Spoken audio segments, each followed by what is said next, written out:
Generasi muda ini harus tahu mengenai sex education, Kang. Oh iya. Karena menurut saya di Indonesia ini masih tabu. Betul lah kan Yes. tentang sex education.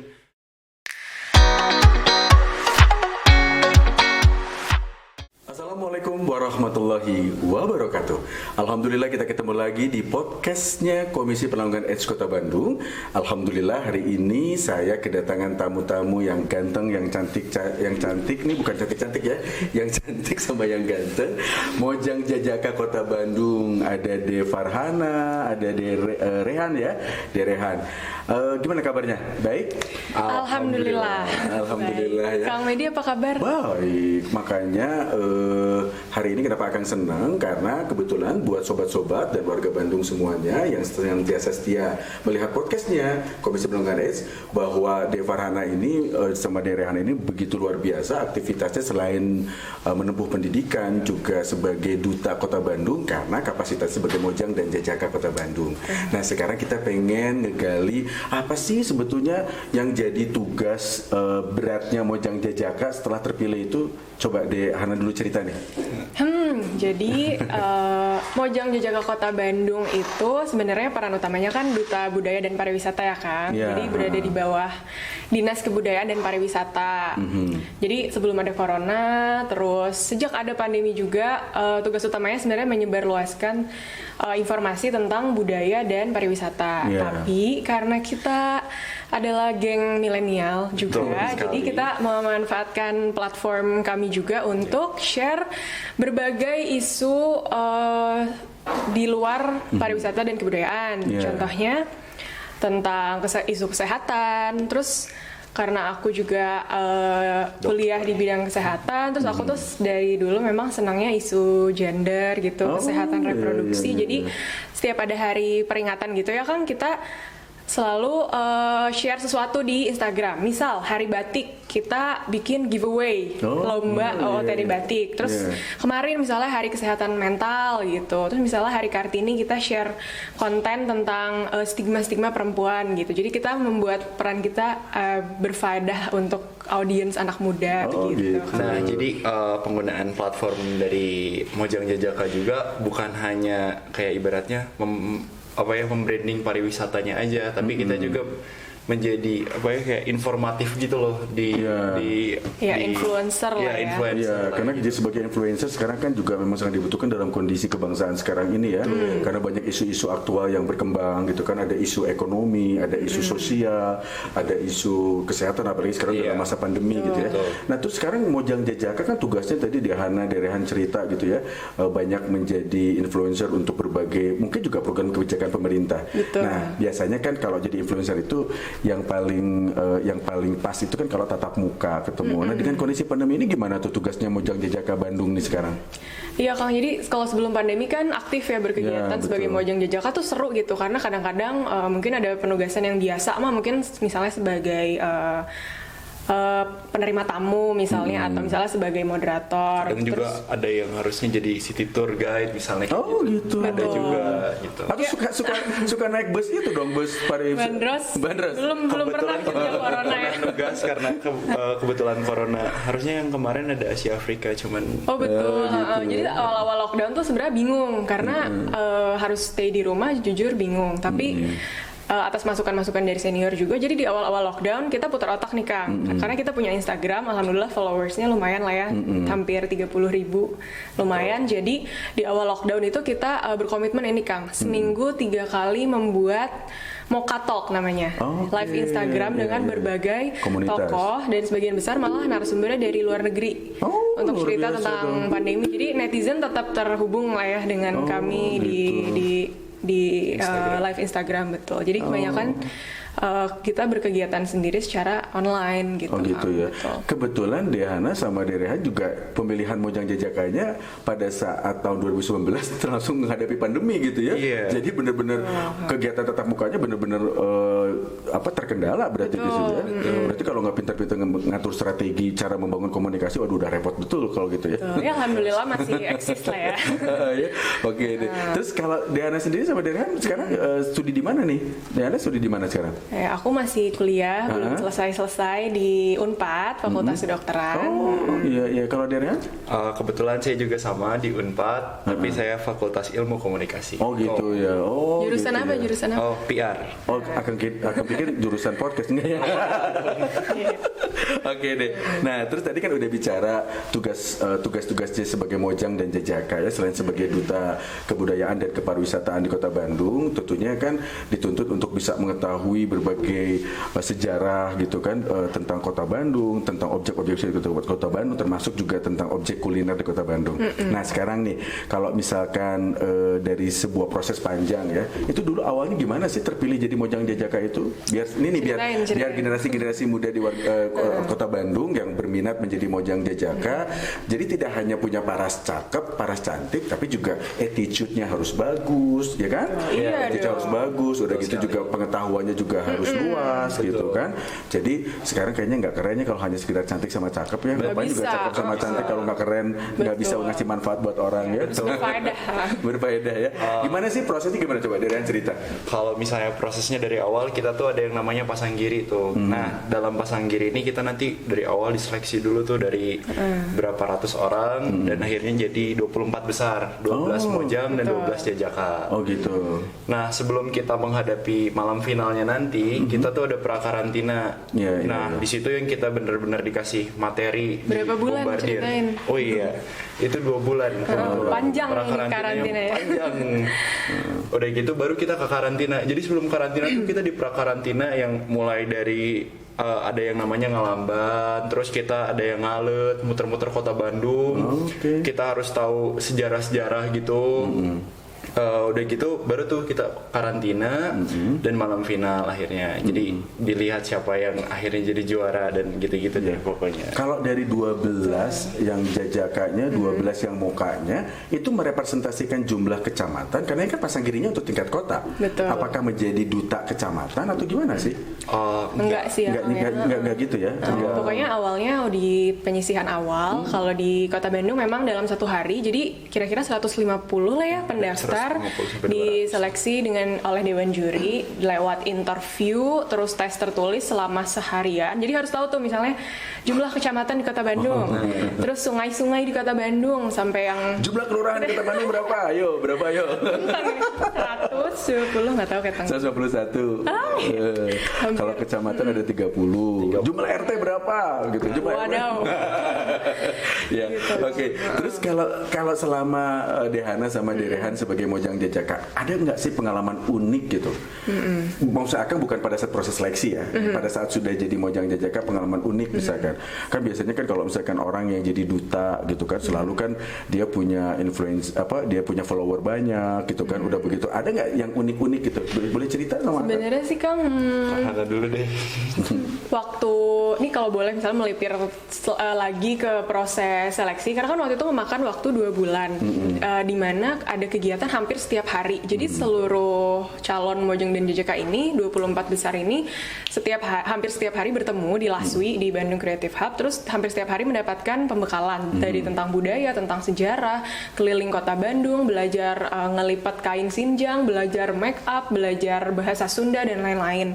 Kalau boleh cerita, jadi menjelang malam final sampai setelah malam final itu kami diberikan tugas spesial oleh Bu Kepala Dinas Disbudpar, Bu Kenny, untuk membuat satu proyek besar tentang objek pemajuan kebudayaan. Jadi harus mendiscover satu spot di Kota Bandung yang terkait pengetahuan tradisional. Nah, itu unik Kang menurut kami, karena jadi selama karantina tuh nggak cuma kayak beauty pageant pembekalan, tapi kami benar-benar turun langsung ke kecamatan-kecamatan. Contohnya kelompok aku tuh akhirnya menemukan yang sebelumnya belum tahu ya, mungkin Akang Teteh ada yang udah tahu, ada yang belum. Kalau di Kiara Condong, di bawah jembatan layang itu ada satu kelurahan, dia bikin keramik khas Kiara Condong gitu kan. Terus Rehan juga kelompoknya. Kebetulan kelompok aku waktu itu nge-discover jamu babah kuya. Nah, di mana tuh? Itu di belakang Pasar Baru. Pada tahu nggak Akang Teteh? Tahu, Akang tahu. Jadi sebenarnya jamu itu kita ambil karena kita lihat kayak di Bandung ternyata itu udah ada sebelum zaman kemerdekaan udah ada dari situ. Itu dari tahun 18 sekian lah pokoknya. Gitu, kayak Nyonya Menir gitu lah ya. Iya betul. Nggak, tapi kalau yang tadi Diana cerita sama Derehan terkait Kang. discover satu tempat gitu ya, bisa kita explore terkait dengan potensi kebudayaan atau jadi kan gini, ada aktivitas kegiatan ekonomi ternyata itu juga bisa digali dari aspek budayanya kan. Kenapa kok dari sejak tahun berapa tadi 18 sampai sudah ada yang tukang bikin jamu begitu. Tapi tadi yang Diana cerita tentang pengrajin keramik itu sebetulnya bukan di Karacondong lo bikinnya itu. Justru bikinnya itu di Kecamatan zaman Akang jadi camat dulu di Rancasari, di daerah Derwati, Mekarjaya situ. Itu pabriknya di sana. Di situ tempat jualannya gitu. Betul. Jadi kalau misalkan Diana pengen lihat cara bikin gerabahnya, cara bikin keramiknya, terus ngukir yang luar biasa, itu memang dia otodidak sebetulnya. Itu kan satu keluarga tuh dia gitu yang bikin keramik, satu keluarga adik kakak gitu bikin produksi semacam itu. Dan itu udah bisa nembus ekspor juga. Betul, kalau cuman belum punya sosmed yang pengrajin-pengrajin itu. Dia cuma punya WhatsApp. Jadi transaksi cuma pakai WhatsApp, nggak pakai sosmed. Belum ada Tokopedia, Shopee belum gitu. Nah makanya tugasnya Mojang Jejaka nih untuk mendorong para UKM gitu kan, para pengrajin-pengrajin kecil gitu kan. Karena dengan followersnya kalian bisa mengetuk tularkan berbagai potensi-potensi yang ada di Kota Bandung yang bisa mungkin jadi sebagai produk-produk yang bisa mendunia gitu kan. Itu keramiknya tuh kalau Diana lihat tuh keramik ya kayak keramik Cina itu kan, yang hijau ya kayak giok gitu. Itu sebetulnya bukan giok loh. Itu pakai cat yang dicampur dengan tanah liatnya itu. Aduh Masya Allah, itu bisa jadi kayak keramik gitu. Terus murah juga. Ya utamanya murah. Jadi bukan keren tapi murah gitu ya. Bandung punya tuh. Bandung punya gitu kan. Tapi adik-adik Mojang Jejaka tahu nggak di Jalan Braga tuh, di Jalan Braga ada tempat yang jualan lukisan. Itu di dalamnya itu ada guha ke dalam. Tuh, harusnya Mojang Jejaka main, nanti Diana main ya sama Derehannya. Itu ada tempat di Jalan Braga itu, tempat lukisan zaman Akang masih kecil juga itu udah ada, malah sejak dulu udah tempat jual orang lukisan. Itu di ujung tokonya itu ada pintu masuk ke dalam guha. Itu ada orang beraktivitas di dalam. Ada tempat tinggalnya, ada tempat orang melukis di dalam gitu. Itu menarik loh. Dan itu gimana kamu caranya ke situ? Datang aja ke tempat yang lukisan itu. Pak pengen main lo ke bawah. Nanti kita lihat para pelukis itu sedang melukis di dalam Pak waktu itu kan waktu itu juga kebetulan dari kelompok dari Mojang Jejaka ada juga yang ngebahas tentang lukisan ya. Ada meng-up tentang pelukis di Braga gitu kan. Karena kan di sana kayaknya keramaian orang-orang tuh on and off lah ya di Braga itu. Padahal kan pelukis-pelukis di sana mantap. Ya mantap, dan kebanyakan juga produksinya juga itu ada di rumah produksi lukis yang ada di Jelekong. Pernah dengar Jelekong tempat almarhum Dalang Asep Sunaria. Nah itu tuh pusatnya satu kampung itu adalah produsen lukis. Jadi kalau adik-adik main ke sana itu ngelukisnya itu sampai kayak produksi aja gitu, ngelukisnya cepet gitu kan, udah berapa biji tuh lembaran-lembaran kain kanvasnya bisa dilukis gitu. Nanti main deh. Nanti ditambahin ini foto-foto di videonya. Gitu ya. Nah terus tadi yang Diana sama Derehan cerita tentang keunikan-keunikan pada saat jadi Mojang Jejaka itu kan pada saat proses seleksi nih, gitu kan. Akang pengen tahu nih pada saat kalian sudah jadi Mojang Jejaka, apa pengalaman unik-unik yang selama ini dialami gitu. Misalkan dikejar-kejar sama fans gitu. Yang jelas kalau lagi penugasan, karena Mojang Jejaka itu apalagi di Kota Bandung, selain keilmuannya juga dituntut banyak lah gitu, kayak harus pintar juga. Pakem-pakem budaya dan perkakas kostumnya itu kan digalakin juga gitu. Karena kan kostum yang kayak kebaya, kain sinjang, terus beskap, terus bros segala macam itu udah pakem. Sanggulnya harus sanggul Sunda. Terus kalau penugasan sepatu harus segini. Jadi pasti kalau penugasan jadi target foto ibu-ibu gitu. Ibu bapak-bapak gitu. Uniknya gitu ya. Gitu. Jadi senengnya di situ ya. Jadi banyak. Yang uniknya sebenarnya ini sih, kalau udah pakai yang ini kayak ajaib Kang. Oh gitu ya. Iya, kalau udah pakai ini tiba-tiba Kak boleh foto. Berarti itu selendang itu ajaib ya berarti ya. Ini ya. Kayaknya kalau akan pakai selendang itu juga orang pada pengen foto semua. Ada auranya. Ada auranya ya.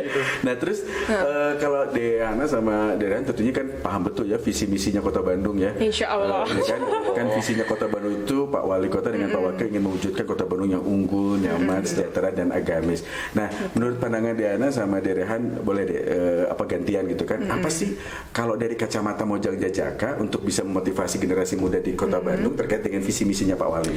Oke baik, Bismillah. Aku akan menjawab. Mungkin kalau visinya Kota Bandung kan Kota Bandung yang unggul, nyaman, sejahtera dan agamis. Di situ ada kata unggul. Kemudian target sasarannya Mojang Jajaka juga lebih ke anak muda ya Kang. Jadi kalau dilihat viewer Instagramnya Mojang Jajaka tuh kebanyakan ya umur 14 sampai 30 gitu, anak remaja. Nah untuk menciptakan anak muda yang unggul, menurut aku masalah besar di Indonesia misalnya termasuk Kota Bandung itu kan literasi anak muda ini kurang, literasi anak muda kurang misalnya dibanding remaja lain dari luar negeri segala macam. Contohnya kalau kita ngobrol sama anak remaja walaupun setiap hari main sosmed tapi obrolannya tuh pasti ya TikTok gitu. Terus kayak misalnya ya Instagram, Snapgram, filter, TikTok deh pokoknya semua serba TikTok. Tapi ya isu-isu yang penting diketahui oleh remaja ya seperti di sini misalnya kita ngomongin tentang kesehatan reproduksi, HIV/AIDS, isu kesehatan mental, isu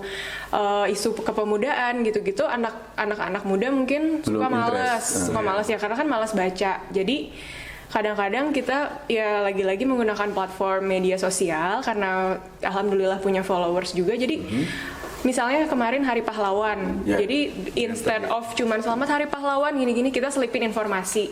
Akan teteh tahu tentang Raden Dewi Sartika misalnya gitu. Betul. Atau waktu awal-awal pandemi Tahu nggak Ibu Dewi Sartika dimakamin di mana?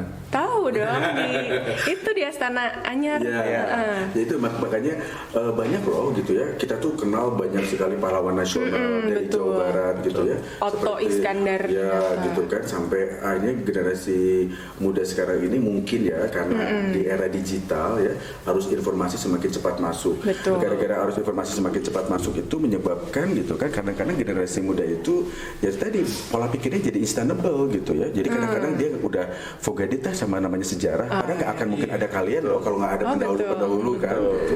Terus lanjut coba Dehana. Iya betul. Jadi ketika ada momentum kami berusaha menyelipkan pesan-pesan. Misalnya di awal-awal corona ya ada kan fase orang-orang tuh malas menaati protokol kesehatan, malas pakai masker segala macam. Terus kita sama Disbudpar bikin video yang ala-ala YouTube lah. Kemudian yang bahas tentang kayak ini gimana sih di pandemi apa aja yang masih boleh, apa aja yang nggak boleh. betul. Anak muda malas belajar tentang kesenian tradisional misalnya atau budaya. Akhirnya bikinlah bareng Disbudpar juga misalnya bikin game apa kayak tebak-tebakan itu. alat musik Alat Sunda. Kayak gitu. Jadi memang anak-anak Tahu alat musik yang di mulut apa tuh? Waduh. Yang kolentran. iya yang di trong gitu ya. Kolentran ya. Aku pasrah. Lupa. Itu unggul ya, anak muda unggul. Jadi emang susah sih kalau misalnya anak muda buka HP tuh main TikTok aja. Maksudnya makanya bebannya influencer tuh ya susah ya Pak ya. Karena gini memang kerasanya juga ketika kita upload konten-konten yang edukatif malah nggak ada yang nonton gitu. Ketika upload yang viral, yang maksudnya yang seru-seru, yang misalnya superficial atau apa banyak yang nonton. Tapi itulah mungkin jadi Tantangannya di situ. kita tidak menafikan fakta bahwa misalnya di Mojang Jajaka emang katanya kan harus garelis karasep gitu kan. Harus make up tuh harus gimana, harus kasepnya teh harus tinggi, harus gimana. Ya memang aku juga nggak selalu setuju dengan itu ya Kang ya kan cantik mah bisa setiap orang gitu. Tapi pada akhirnya karena masyarakat luas tuh kalau di komunitas beauty pageant ya Kang, mereka tuh memperhatikan cewek-cewek yang misalnya tinggi gitu. Ini Rehan diliatin ibu-ibu karena posturnya misalnya gini. Ya udah kita gunakan aja kecantikan senior-senior kita, kegantengan senior-senior kita untuk influence something. Kita punya senior misalnya Teh Kevin Liliana, itu beliau dulu Putri Indonesia, Miss International segala macam. Akhirnya kita sering ajakin Teh Kevin untuk Teh yuk bikin video edukasi tentang pakai masker, tentang tentang apa. Nah orang tuh ngeliatin tuh yang garelis gitu, jadi kayak tapi ya udahlah akhirnya kayak kita jadi influencer yang berfaedah gitu. Kayak istilahnya pakai clickbait kan. Oh, clickbait. Iya. Terus gini, kalau tadi misalkan Dehana sama Derehan cerita tentang bagaimana mendukung visi misi Kota Bandung gitu ya, yang unggul.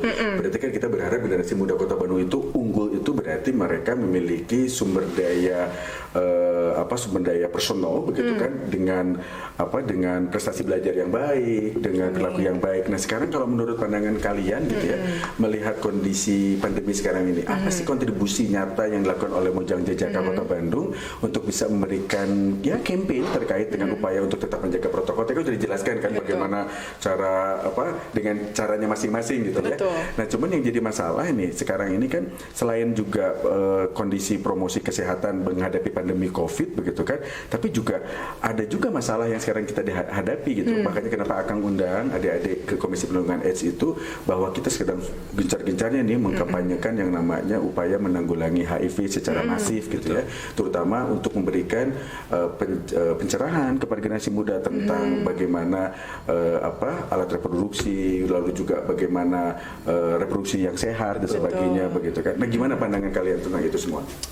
Sebenarnya saya lebih pengen kayak generasi muda ini harus tahu mengenai sex education kan. Oh iya. Karena menurut saya di Indonesia ini masih tabu, betul lah kan, tentang sex education. Padahal itu kalau misalnya di negara-negara maju, udah mulai dari TK mereka udah dikasih tahu tentang sex education, bagaimana organ dan lain-lain, supaya tidak terjadi yang namanya istilah free sex kan. Nah itu jadi kan ada batasan-batasannya lah gitu. Jadi udah tahu apa yang bakal terjadi kalau misalnya kalian free sex dan lain-lain. Dan lebih ke ya pokoknya tentang sex education deh di Indonesia. Jangan sampai ini tuh bukan hal yang tabu, dan ini harus diketahui karena ini kesehatan gitu loh. Persis. Kebetulan Komisi Perlindungan AIDS kerjasama dengan Universitas Padjadjaran, kita juga kerjasama dengan Dinas Pendidikan Kota Bandung. Kita punya program hebat, namanya Hidup Sehat Bersama Sahabat. Nah yang disasar oleh kita itu adalah anak-anak kelas berapa ya? Anak-anak kelas 9 ya. Anak kelas 9. Anak kelas 9 itu berarti 3 SMP ya. Nah, anak-anak kelas 3 SMP kita melalui, karena kebetulan juga dalam kondisi pandemi, jadi kita sekarang pakai daring gitu ya. Jadi nanti para guru-guru BK-nya yang ada di sekolah-sekolah itu memberikan penjelasan. Kita bikin konten-konten menarik. Nah tadi kalau misalkan Diana mengatakan bahwa ya habis kan gimana sih generasi kita sekarang senangnya tuh nontonin TikTok gitu kan, terus main-main aplikasi di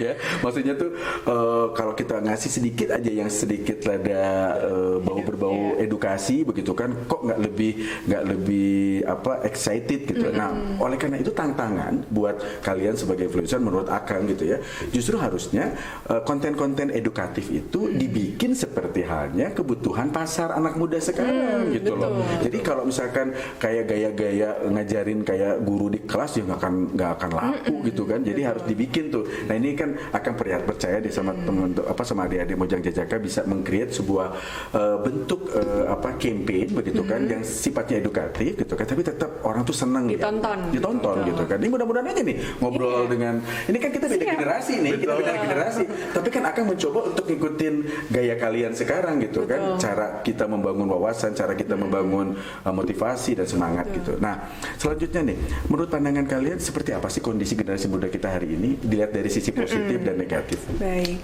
sebenarnya kalau ngomongin anak remaja ya Kang ya, mungkin aku udah pasca remaja kali ya, aku 24 nih tahun ini. Masya Allah. Udah ya menuju dewasa atau udah dewasa. Terus kalau misalnya kita hubungkan lagi dengan isu misalnya HIV, AIDS, terus masalah misalnya kenakalan remaja, pergaulan dan lain-lain.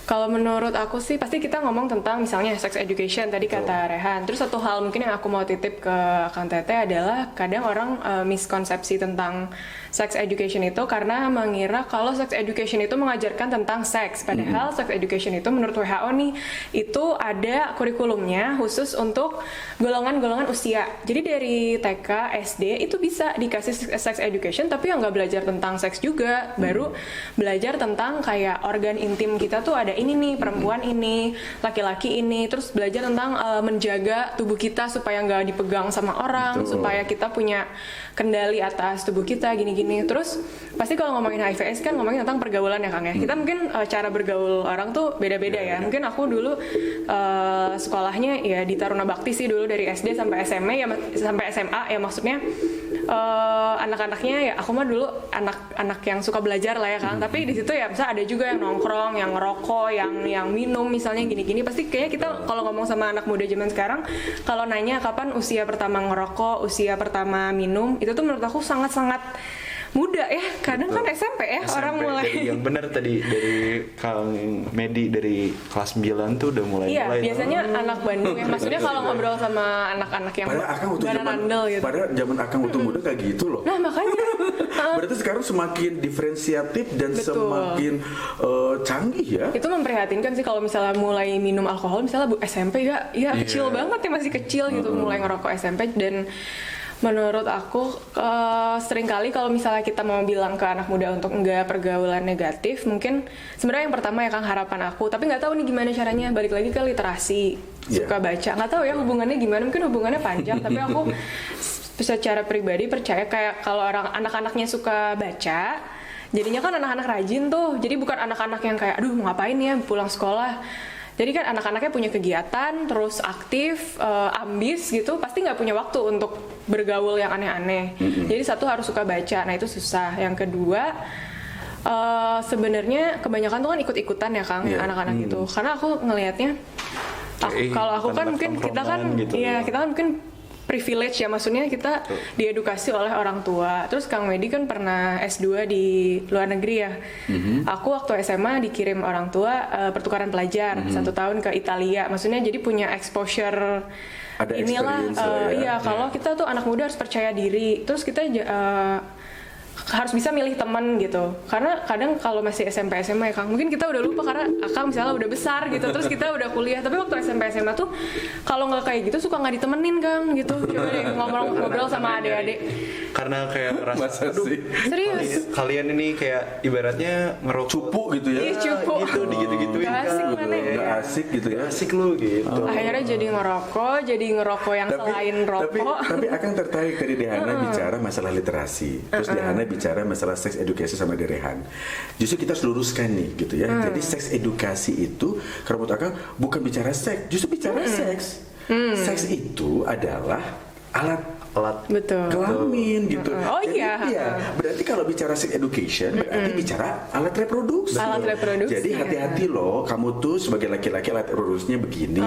Hati-hati loh, kamu tuh anak remaja putri itu punya alat reproduksi macam ini. Hati-hati loh kalau misalnya kamu tidak menjaga alat reproduksi. Itu bicara seks. Gitu kan? Betul nggak? Alat kelamin. Iya kan? Jadi bicara sex education itu justru jangan alergi bicara seksnya, karena seks itu adalah alat kelamin, alat reproduksi. Betul. Nah, tadi Ana bagus tuh bicara literasi. Habis kan gimana sih anak-anak sekarang kok kalau buka gadget yang dilihatnya aplikasi-aplikasi TikTok model-model begitu gitu kan. Terus udah begitu literasinya jarang baca. Sebetulnya gini kalau menurut Akang ya, menurut Akang. Literasi itu seperti kalau misalkan zaman kita kembali ke belakang tuh ya, zaman Rasulullah ya. Rasulullah itu pada saat pertama kali dikasih wahyu di Gua Hiro itu kan disuruh baca Iqra. Sebetulnya padahal Rasulullah itu umi itu yang buta huruf, nggak bisa baca Rasulullah itu loh. Tapi sama Allah ditugaskan untuk baca.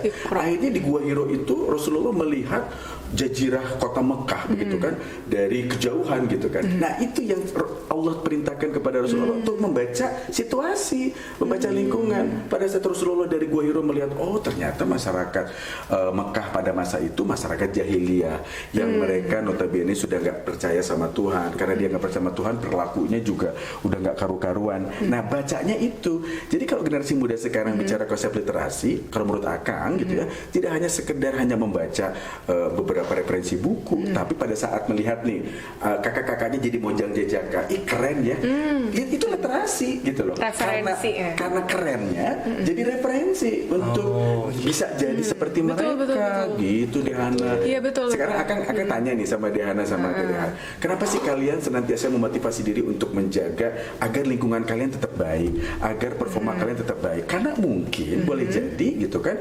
influensi yang diberikan oleh orang tua, keluarga dan lingkungan lingkungan di mana kalian bergaul pun memang bagus gitu. Betul. Nah, oleh karena itu yang harus dikembangkan dalam sebuah konsep literasi yang lebih berkembang. Pada saat kalian sudah mendapatkan literasi yang baik nih, sok atau ketularkan. Jadi kalian ceritanya tentang success story. Betul. Saya bisa jadi mahasiswi kedokteran Unpad, hese, tahu nggak gitu loh, tergampang. Tapi kalau pengen masuk ke situ, kamu tuh sekolahnya yang lain misalkan pada saat itu yang lain nggak ngerjain PR, saya mah ngerjain PR.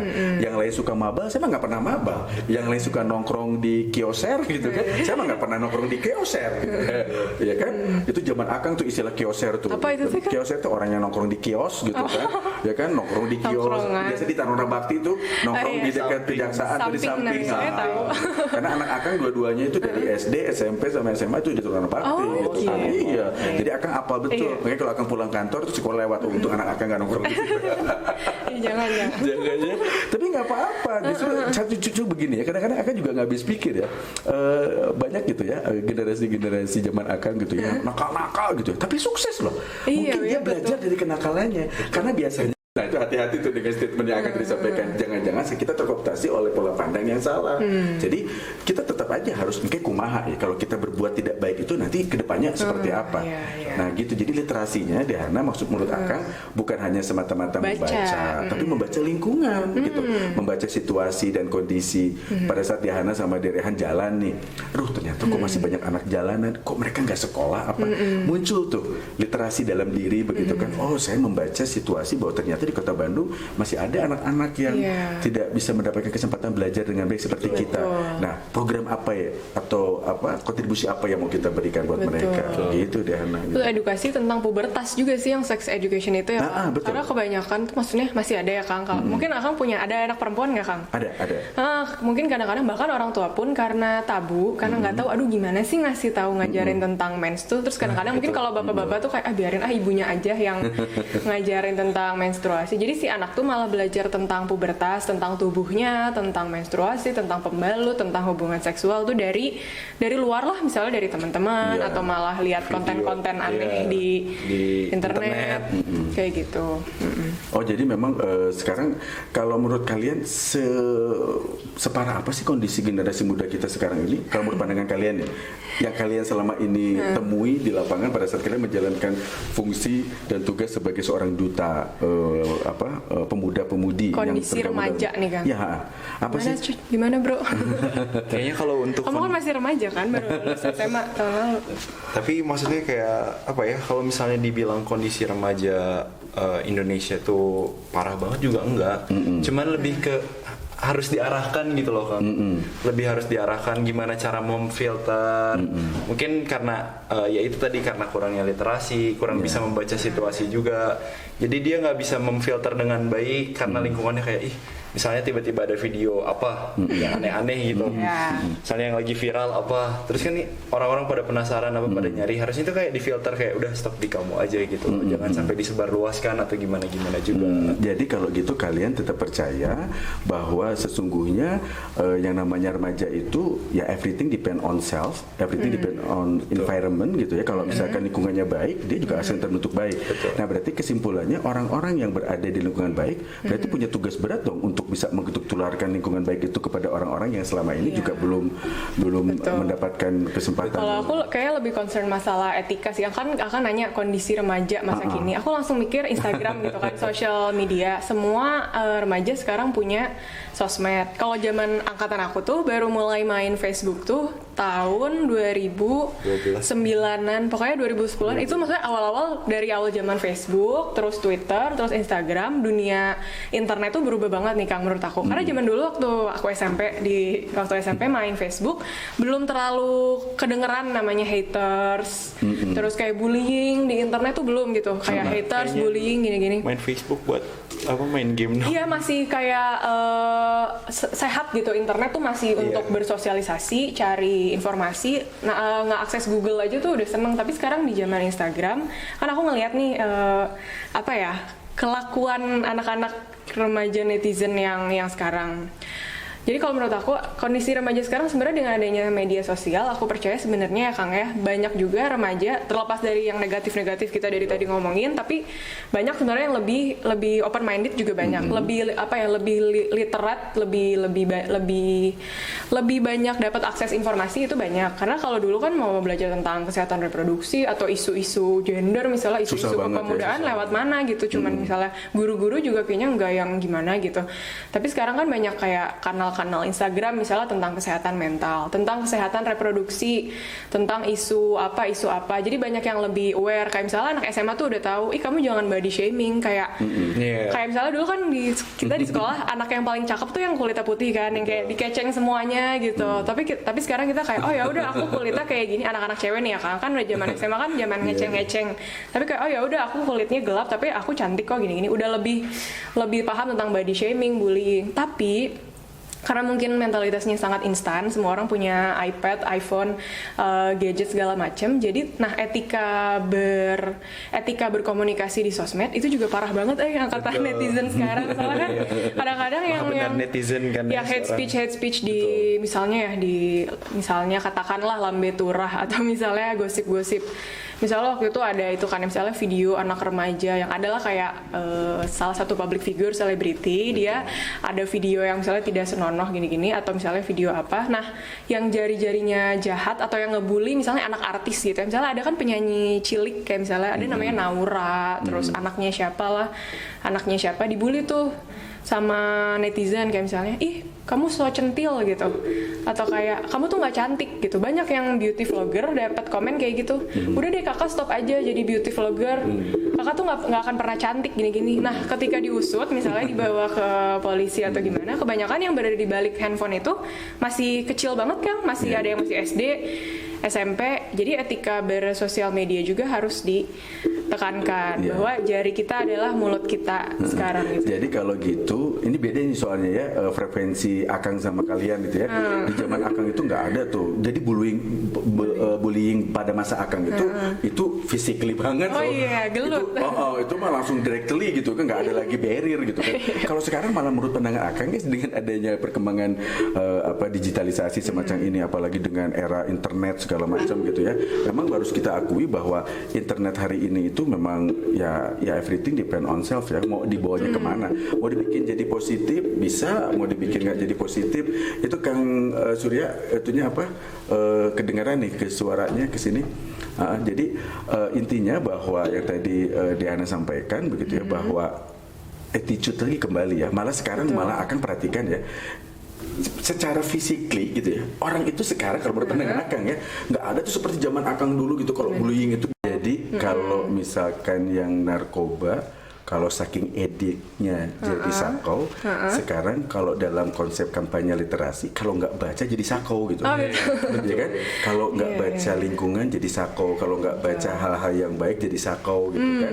Keren ya, sakau itu kan suatu hal yang waduh di luar daripada kondisi normal begitu kan?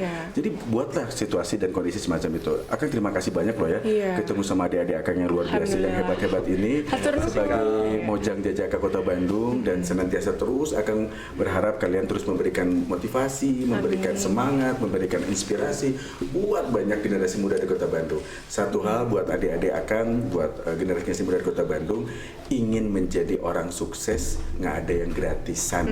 Orang sukses itu semuanya mesti dibeli dengan rasa capek, dibeli dengan belajar, dibeli dengan membangun integritas diri dan komitmen untuk senantiasa menjadi pribadi-pribadi hebat. Betul. Amin. Okay, ya? Terima kasih buat seluruh sahabat-sahabat Komisi Penanggulangan AIDS, buat bapak ibu di rumah, buat anak-anak di rumah, buat remaja yang berangkat dewasa. Yang jelas kita berharap generasi Indonesia diawali di Kota Bandung akan menjadi generasi yang hebat di masa yang akan datang, yang senantiasa mampu mengembangkan diri sesuai dengan potensi yang mereka miliki untuk berkiprah dan senantiasa memberikan manfaat buat banyak orang. Terima kasih atas segala perhatiannya. Kita ketemu lagi di pos yang akan datang. Bila taufiq wal hidayah. Wassalamualaikum warahmatullahi wabarakatuh.